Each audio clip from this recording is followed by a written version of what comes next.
Maharashtra diary में एक बार फिर से आपका स्वागत है। मैं हूं आपके साथ स्वाति शुक्ला कुमार। महाराष्ट्र के मुख्यमंत्री देवेंद्र फडणवीस ने स्विट्जरलैंड के दावोस में आयोजित वर्ल्ड इकोनॉमिक फोरम के वार्षिक शिखर सम्मेलन में हिस्सा लिया। मुख्यमंत्री फडणवीस ने इस दौरे से महाराष्ट्र के लिए 20 लाख करोड़ रुपए की इन्वेस्टमेंट का लक्ष्य रखा है। महाराष्ट्र पर निवेश की बौछार।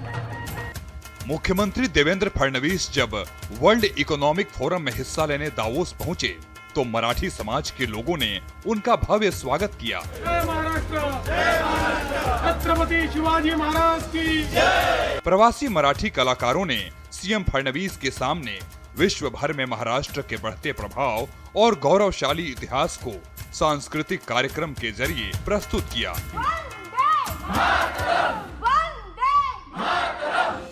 वर्ल्ड इकोनॉमिक फोरम की सालाना बैठक के पहले दिन 14.5 लाख करोड़ रुपए के इन्वेस्टमेंट एग्रीमेंट साइन हुए, जिससे सीएम फडणवीस की ये बात साबित हुई कि महाराष्ट्र भारत की इंडस्ट्री और इन्वेस्टमेंट सेक्टर के लिए गेटवे ऑफ इंडिया है। इस इन्वेस्टमेंट से राज्य में 1.5 लाख लोगों को रोजगार मिलेगा।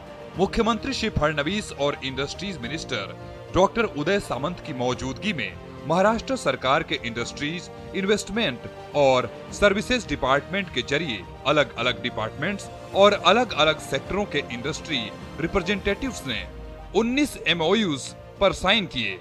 इस दौरान MMRDA ने कुल 10 परिवर्तनकारी समझौता ज्ञापन पर हस्ताक्षर किए, जिससे रिकॉर्ड 96 अरब डॉलर के निवेश को सुरक्षित किया गया। मुंबई में लॉजिस्टिक्स सेक्टर के लिए 20 बिलियन डॉलर के समझौते पर हस्ताक्षर किए गए।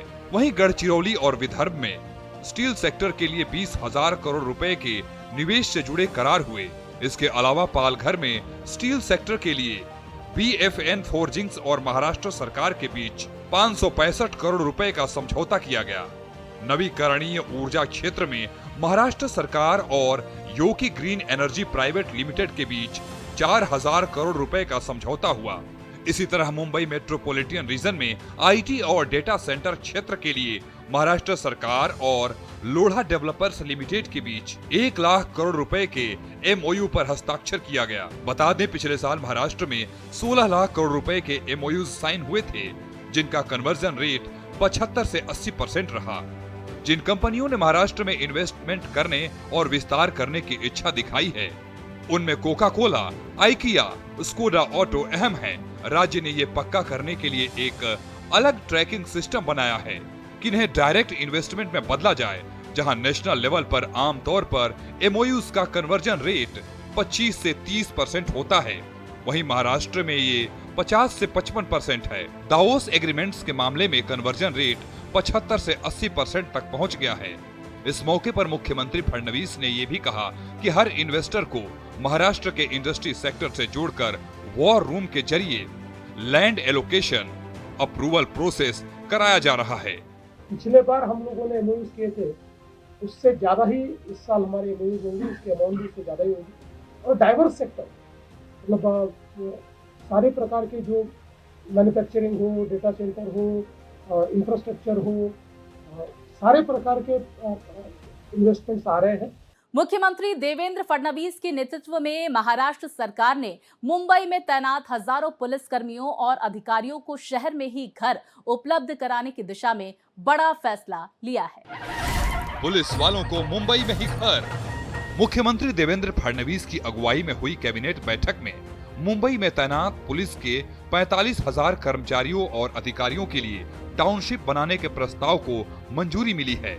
इस टाउनशिप के लिए 5 करोड़ स्क्वायर फीट क्षेत्र का विकास किया जाएगा, जिसके लिए करीब 20,000 करोड़ रुपए का खर्च आएगा।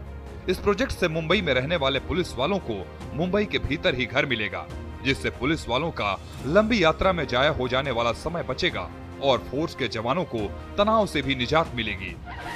अटल सेतु पर पुराना टोल टैक्स जारी। फडणवीस सरकार ने मुंबई के अटल सेतु पर बढ़े टोल टैक्स को किया स्थगित। सेवरी से नहावा शेवा तक जाने वाले लाखों यात्रियों को बड़ी सौगात। मंत्रिमंडल ने पुराने टोल टैक्स को जारी रखने का फैसला लिया। विरासत का संरक्षण और संवर्धन। मुख्यमंत्री फडणवीस की प्रेरणा और TVS का आर्थिक योगदान। राजाबाई टावर, पुस्तकालय भवन और संग्रहालय का संरक्षण होगा साकार। 8 करोड़ 90 लाख रुपए के योगदान से मुंबई की ऐतिहासिक धरोहरों का पुनरुद्धार। महाराष्ट्र डायरी में फिलहाल इतना ही। देश दुनिया की तमाम बड़ी अपडेट्स के लिए देखते रहिए भारत एक्सप्रेस।